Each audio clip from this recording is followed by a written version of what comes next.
Hello dear students, welcome to Study Stateway. आज आपल्याला एक वेगळ्या विषयावर बोलायचं आहे, म्हणजे एक वेगळा टॉपिक आपण घेऊन आलेलो आहे. त्याचं नाव आहे vehicle on a bank road.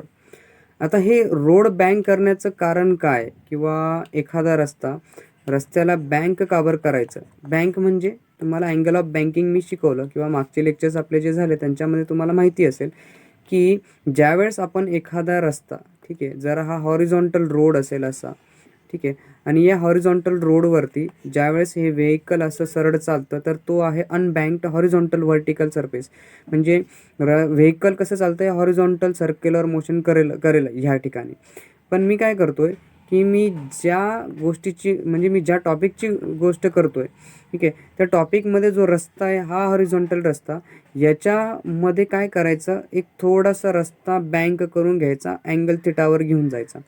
आणि हे व्हेकल असं न चालता, ओके, जे व्हेकल असं हॉरिझॉन्टल चालतंय तेच व्हेकल ह्या पद्धतीने चालायला पाहिजे रस्त्यावरती.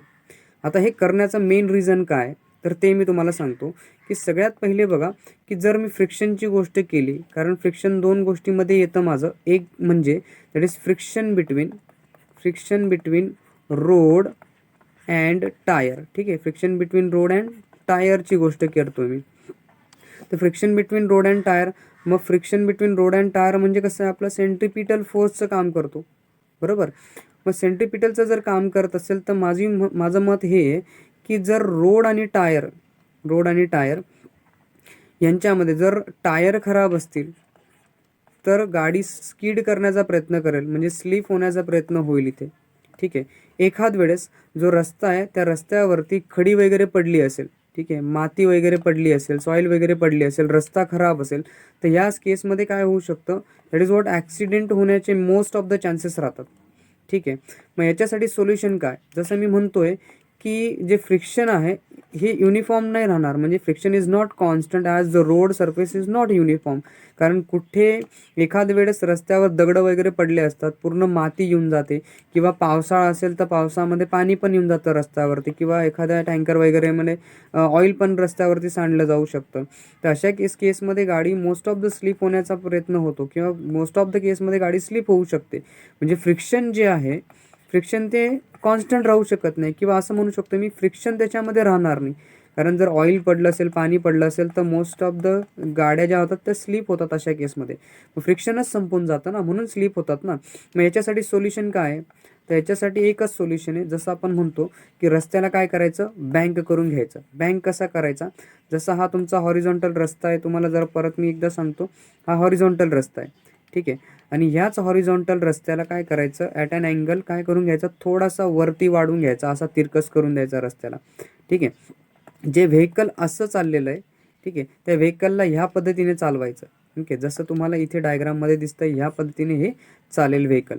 मग ह्याच्याने काय फरक पडेल, तर बघा, रिअल लाईफची जर गोष्ट केली, so we should not depend upon the friction between road and tyre. हां, बरोबर. कारण मग काय करायचं, मग जर काय करायचं असेल तर purpose is that, for this purpose the surface of the curve road काय करायचा, टिल्ट करायचा with the horizontal angle at an angle थिटावरती, ज्याला आपण बँकिंग अँगल म्हणतो. थिटा अँगल कोणता, हा जो दिसतोय ना तुम्हाला, ह्या अँगलवरती मी त्याला बँक केलेलं आहे. हा पण आपल्याला इथे दिलेला आहे की थिटा किती असायला पाहिजे, किंवा किती काढायला पाहिजे, किती ठेवायला पाहिजे. ज्यावेळेस हे सिव्हिल इंजिनियर्स वगैरे ज्यावेळेस रोड कन्स्ट्रक्शन करतात त्यावेळेस हा अँगल थिटा किती ठेवतात बरं, ते आपल्याला याच्यामध्ये पण दिलेलं आहे. तर मग हा अँगल आहे थिटा, बरोबर. नॉर्मली अँगल किती येणार, तुमचा थिटा येईल. मग जर हा अँगल थिटा असेल तर मग काय करायचं, so this is called an a banking of road, or the road is set to be a bank म्हटलं जातं, यालाच म्हटलं जातं बँकिंग ऑफ रोड.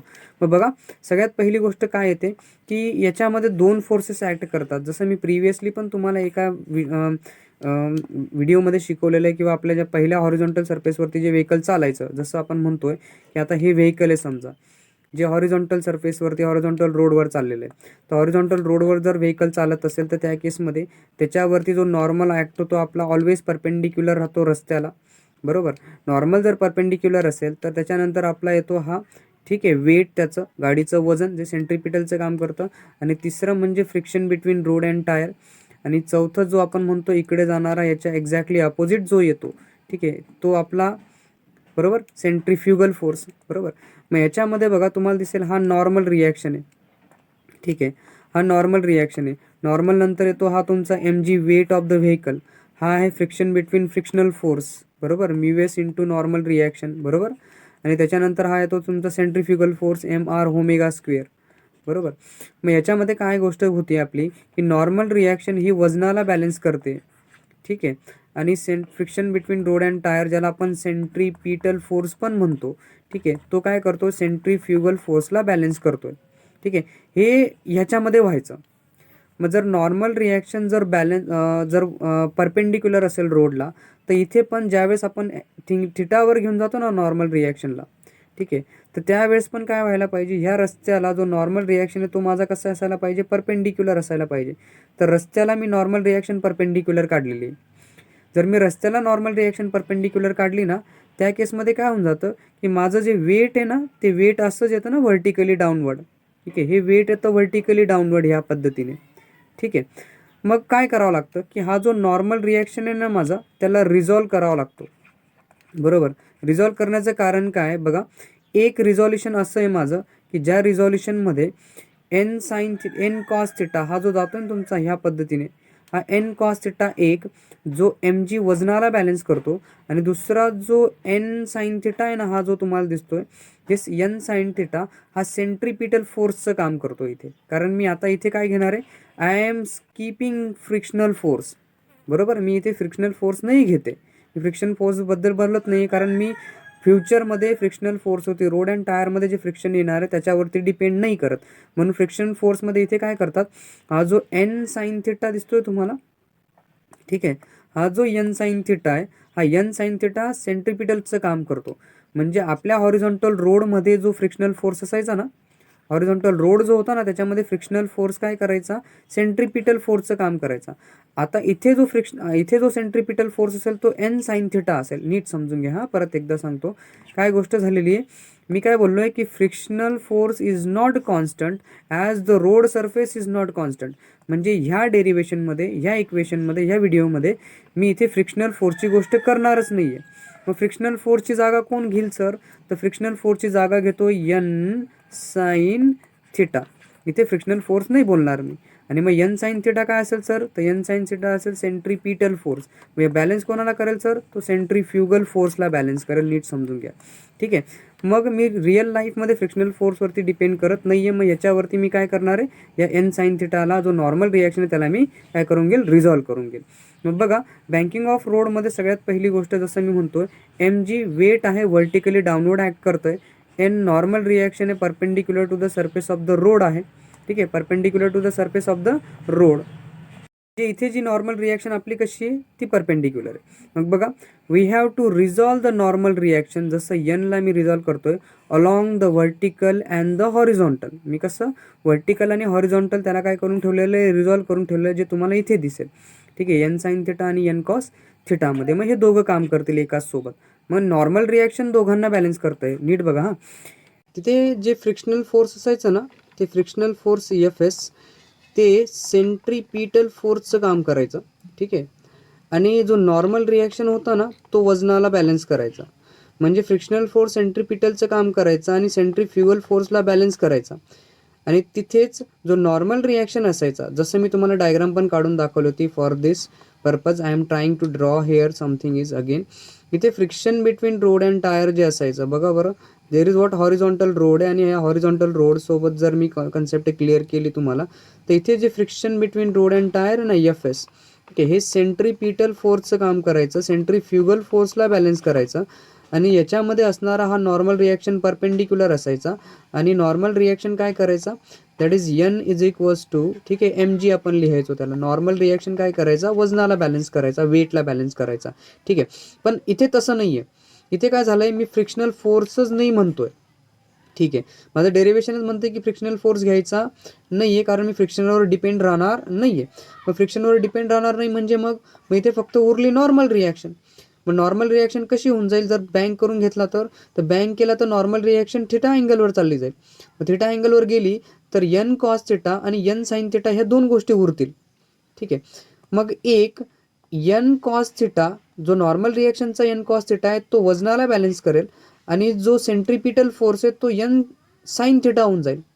जो सेंट्रीफ्युगल फोर्सला बॅलन्स करेल. ठीक आहे. मग बघा, normally when I am talking here that is M G weight आहे vertically downward, normal reaction perpendicular तुम्हाला इथे दिसते. ठीक आहे, रोड अँड सरफेसला. त्याच्यामध्ये एन कॉस थिटा काय करतो, वेटला बॅलन्स करतो. एन साईन थिटा कोणाला बॅलन्स करतो, दॅट इज सेंट्रीफ्युगल फोर्सला आणि सेंट्रीपिटलचं काम करतोय. मग बघा, याची जर मॅग्निट्यूड काढली ना तर कशी येईल बघा. तर N cos theta is equals to M G येऊन जाईल. हे बरोबर आहे, तुम्हाला सगळ्यांना माहिती आहे. ठीक आहे, कारण ही जी डायग्राम तुम्हाला इथे दिसते, या डायग्राममध्ये तेच म्हणतोय मला की N cos theta is equals to M G आणि N sine theta is equals to N sine theta. हां, एन साईन थिटाज हा सेंट्रीपिटल फोर्स आहे. ठीक आहे, जो बॅलन्स करतो एम आर ओमेगा स्क्वेअर म्हणजे M V square by R. हे पण तुम्हाला माहिती आहे, लक्षात ठेवा नीट पद्धतीने, चांगल्या पद्धतीने.